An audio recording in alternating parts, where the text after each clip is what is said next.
ओम नमः शिवाय। हम इस श्रावण मास के अंदर प्रतिदिन जब भगवान शिव का रुद्राभिषेक करते हैं तो उस समय एक भगवान शिव की स्तुति हम गाते हैं जिसको हम रुद्राष्टक कहते हैं। ये रुद्राष्टक जो है ये रामायण में से निकाला गया है या फिर रामायण में इसकी चर्चा आती है।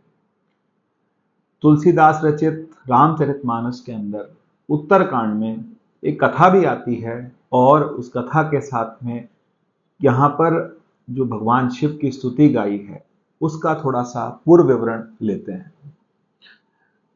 काकभुशुंडी जी बहुत शुरू में जब कलयुग का अंत था एक कल्प में, तो उस समय वो एक शूद्र के घर जन्म हुआ था उनका, और वो एक बालक था और बालक अयोध्या नगरी में रहता था।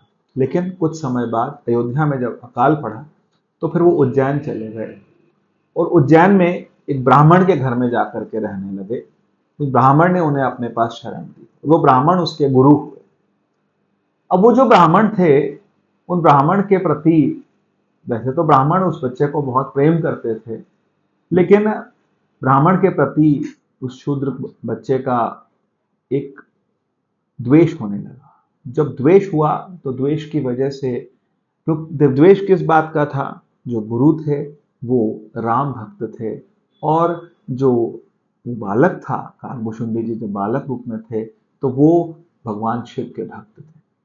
दोनों में द्वेष होने लगा और द्वेष इतना बड़ा कि एक दिन वो ध्यान में बैठे थे, जो बालक था वो ध्यान में बैठा था और गुरु आए, और गुरु के आने पर वो बालक अपनी जगह से खड़े नहीं हुए।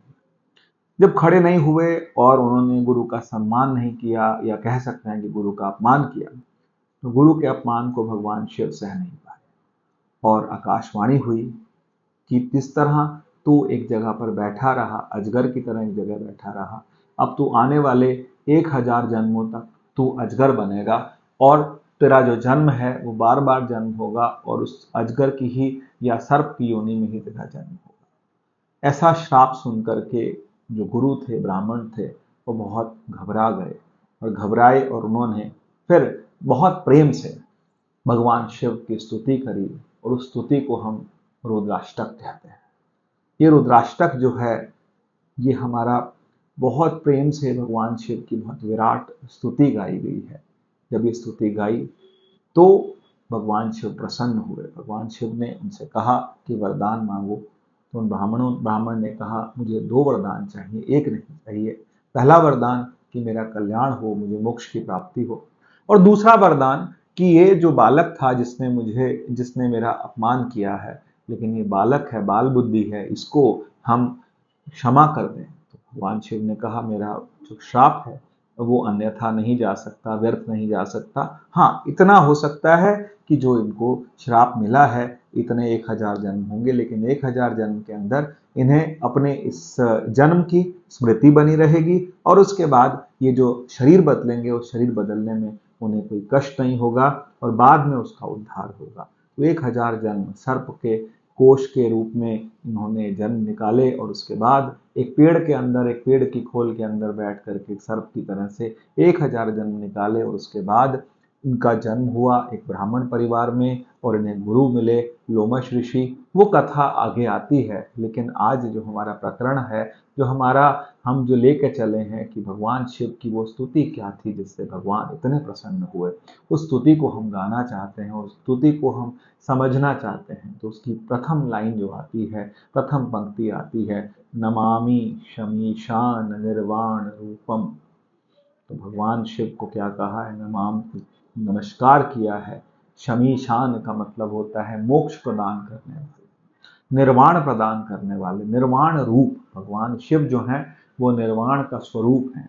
जो योगी जन ध्यान करते हैं तो भगवान शिव की तरह ही वो निर्वाण रूप ध्यान करते हैं। ऐसा ध्यान करते हैं, उस ओम का ध्यान करते हैं, उस ओंकार का ध्यान करते हैं जिसमें ये पूरी प्रकृति, ये पूरा का पूरा विश्व समाया हुआ है। उस ब्रह्म में पूरा विश्व समाया हुआ उस ईश्वर के अंदर जो कि निराकार है।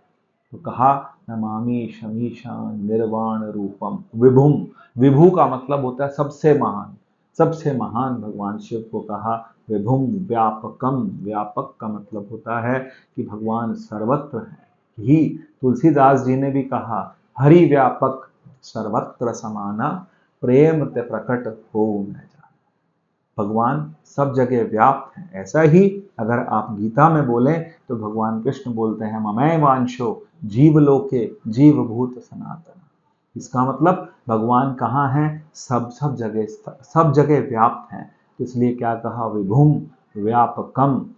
ब्रह्म, ब्रह्म का मतलब होता है, ब्रह्म ईश्वर का वो नाम है जिसका कोई रूप नहीं है, कोई रेख नहीं है, कोई रंग नहीं है, लेकिन वो है, वो सर्वत्र व्यापक है। तो जो सर्वत्र व्यापक है उस परमात्मा को हमने शिव के रूप में माना। हम लोग अपने हिसाब से शिव को बड़ा छोटा अलग अलग संप्रदायों में बांट लेते हैं, लेकिन शिव क्या है? शिव परमात्मा है। शिव इस जगत के स्वामी हैं। शिव ही इस जगत के पालनहार हैं, इसका प्रारंभ करने वाले हैं। शिव प्रारंभ हैं, शिव अंत हैं। इसीलिए कहा विभुम व्यापकम ब्रह्म वेद स्वरूपम। भगवान शिव जो हैं उनका जब रुद्री का पाठ होता है, जब उनका रुद्राष्टक किया जाता है, रुद्राष्टक एक अलग हुआ, रुद्री का पाठ जब हम अभिषेक करते हैं तो रुद्री के जो मंत्र हैं वो मंत्र हर कोई जल्दी से नहीं पढ़ पाता।